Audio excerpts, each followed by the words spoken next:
You found it. Your home for the best content on your favorite team, the Fighting Tigers of LSU. Do us a favor. Subscribe to the channel. Leave your comments below. Be sure to smash that like button. So this is objective fact. Objective fact, not debatable.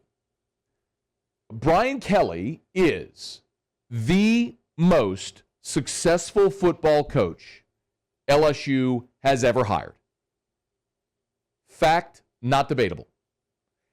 We could go all the way back like in the olden days of LSU football when presidents had long beards, but let's just start with Paul Dietzel. He was a first-time head coach. When he left LSU for Army, Charles McClendon took over. He was a first-time head coach. When Charles McClendon retired, Bo Ryan was hired. Tragically never coached at LSU, but he was 27-18-1 in 4 years before he got the LSU job. Jerry Stovall was a first-time head coach when he replaced the late Bo Ryan. Bill Arnsparger had been a head coach, but in the NFL, 3 seasons with the New York Football Giants, he was 7-28.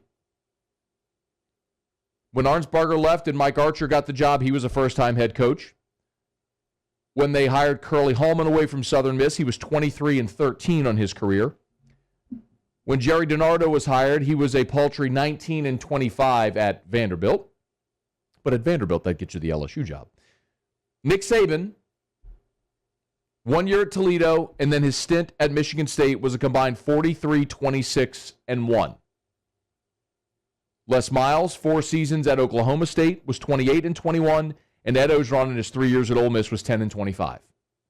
By a mile, Brian Kelly is the most successful football coach LSU has ever hired. Nick Saban is the greatest coach that's ever coached here, but Kelly is the most successful coach LSU has ever hired, not debatable. 263, 96-2. He's the third winningest active coach behind only Nick Saban and Mack Brown, incidentally, both of whom coached at LSU. So the 3 winningest active coaches in college football have all spent time in Baton Rouge. He's a 3-time National Coach of the Year. He won 2 national championships at the Division II level. He's been to 2 college football playoffs and a BCS national championship game. Brian Kelly is the most successful football coach LSU has ever hired. Some of you are going to say, yeah, but never won the big one. I want to underscore something for you. Many of you know this about me, but for those that don't, I spent my freshman year of college in South Bend, Indiana. I went to Holy Cross College, which is the same school that Rudy attended, yes, but it is a school run by the same priests that run Notre Dame, and it's literally across the street from Notre Dame, and there's a lot of mutual access to everything, libraries, facilities, classes, all that sort of stuff. South Bend, Indiana, I'll try to put this as not mildly and as politely as I can. South Bend, Indiana is a poo hole. It's an awful place. We had our first snow in October, our last snow in May. I think I saw the sun about 3 months out of the year. It reeks of ethanol from the plant in town. The campus itself is gorgeous. There's no mistaking that. The city, the town of South Bend is atrocious. There's nothing there. If you actually want the history, Father Soren, who started Notre Dame, he started the campus there because the land was so obsolete and awful, he got it cheap, and the way they built roads to the campus is they put a post office there because the federal government has to build roads if there's a post office. That's why if you send mail, it's to Notre Dame, Indiana, not South Bend, Indiana. Don't think I'm not invested in some way that I know a lot about what I'm speaking here, okay? I spent 1 year in South Bend and left because, as I like to say, the weather was awful, the food was bland, the football was boring, and the women, well, they weren't Southern Belles. I was very happy to come back to Baton Rouge. My point is, in 1972, when Notre Dame, USC, Alabama, and Michigan were the only teams that ever got on TV, Notre Dame had a distinct advantage. They were Notre Dame. When Notre Dame got the NBC deal and they were the only team on TV every week, they had an advantage. Now, Everybody's on TV every week. If you're Brian Kelly or any coach at Notre Dame, you have to, and there's no talent in the state of Indiana, you have to recruit nationally to a pretty awful place to live. That's a tough sell, brother. And the fact that Brian Kelly, his average recruiting class ranking at Notre Dame is 13 is somewhat amazing. Do you realize that currently, for the class of 2022, he's got 22 commitments, representing 17 different states? Y'all, California, Indiana, Michigan, New Jersey, Arizona, Georgia, Iowa, Louisiana, Massachusetts, Missouri, North Carolina, Ohio, Pennsylvania, South Carolina, Texas, Virginia, and Washington. You want to visit, you're the LSU coach. You want to visit the best quarterback in the country? He lives 40 minutes that way over the basin. A year ago, you want to visit the best defensive lineman in the country? Yeah, dude's in Terrebonne. Go about an hour that way.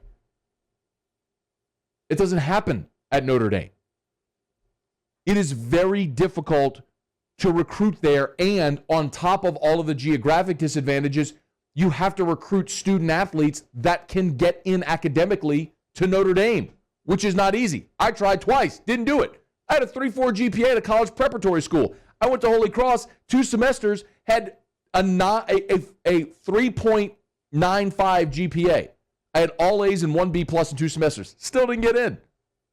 Trust me when I tell you, it ain't easy to get in there. And that's what he's recruiting against. It's much easier to get into LSU, by the way. I love LSU, my alma mater. I love it. Much easier to get into LSU than Notre Dame. The people that say, yeah, well, he can't win the big one. They point out the record. He's 3-20 against top 5 teams. You're right. There was a glass ceiling at Notre Dame because you were never going to be able to recruit consistently and stack top 5 class upon top 5 class in South Bend to be able to beat Alabama or Georgia, or that team when you line up against them in a playoff scenario.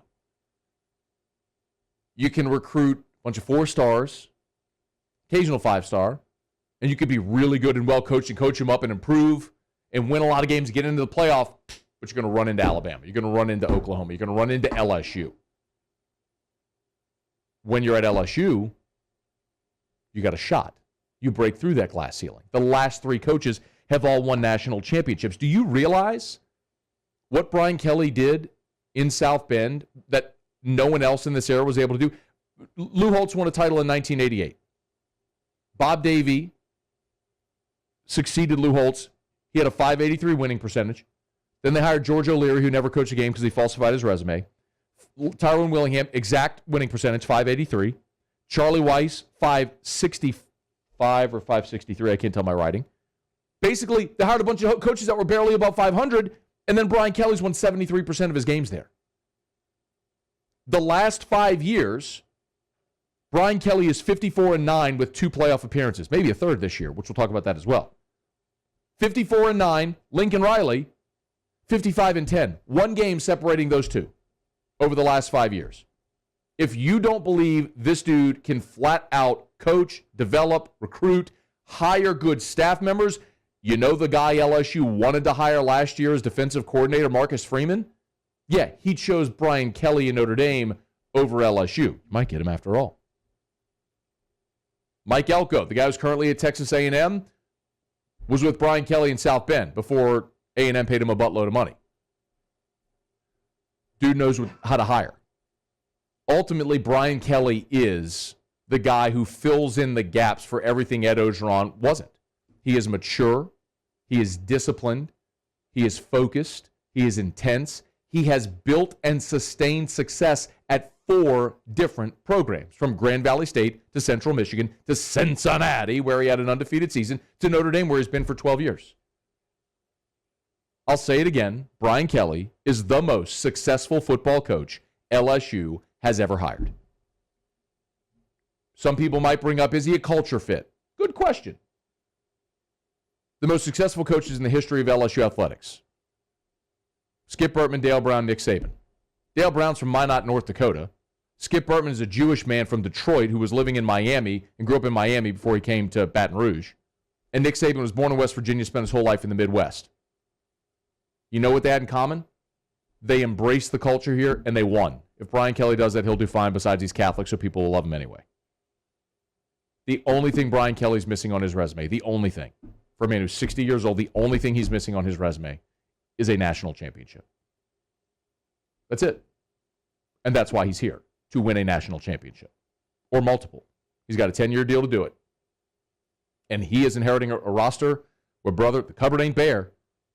And you better believe he's going to be able to hire a great staff and have every resource he needs to get the best players here, and he will develop them and put them in a position to win a national championship.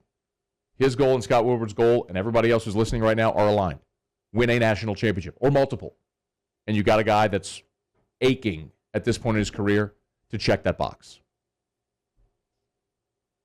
Shame on me and everybody else who even let the slightest bit of doubt creep into our mind that Scott Woodward had lost his way.